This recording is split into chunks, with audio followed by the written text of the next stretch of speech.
ministers look good. So they don't give the population the fact of the circumstance. So for example, you would have heard all about the billions the government spent on CLICO. 19 billion.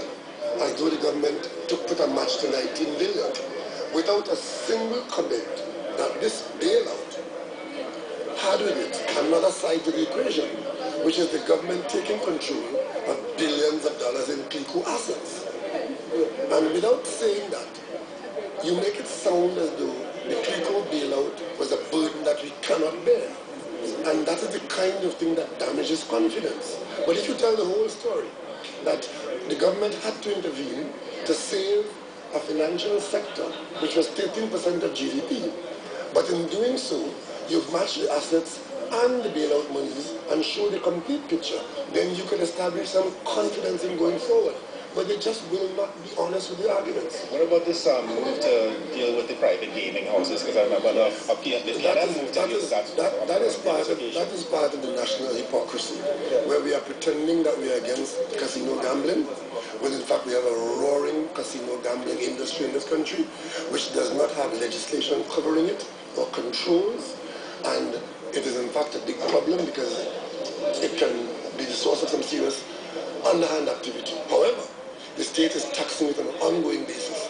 So we start off with small amount of taxation, it's growing, until it is reached where it is now. Where the state is taxing the gambling industry while not admitting that there is a casino industry. We need to face up to the fact that we do have a casino industry in this country. So on par between these taxes, gas price increases, and then all these other increased benefits, is there somewhat a contradiction between what the government is doing? The government nothing has changed. Next year will be the same as last year, and this year nothing really has changed. Are you optimistic about the 1.2 GDP economic growth? No, I am not, because the revenue prescriptions are very meager, but the expenditure side of things have not changed. Right? The revenue, and again, you would have noticed that it takes 2 or 3 years for the government to admit that things that they decried are in fact the ideas that they should have supported. So very quietly, they're slipping the idea now of a revenue authority, when in fact that is what they were campaigning against for the last 4 years. So we are 4 years behindhand, and what we have lost we don't know. But the bottom line is that the tax collection, I don't expect any improvement because the government is inefficient. And worse, what bothers me most is the Minister of Finance talking about a construction boom without a single mention of a major government prescription, which was the putting in place of procurement legislation.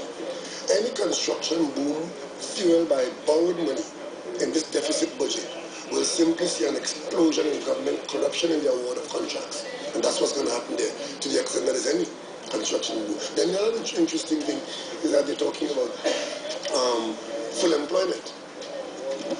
Full employment, where? Where in this country is there full employment? And if there is full employment, why are we still funding at the levels that we are funding, at the growing levels, the make-work programs? So there's a lot of contradiction to it, okay?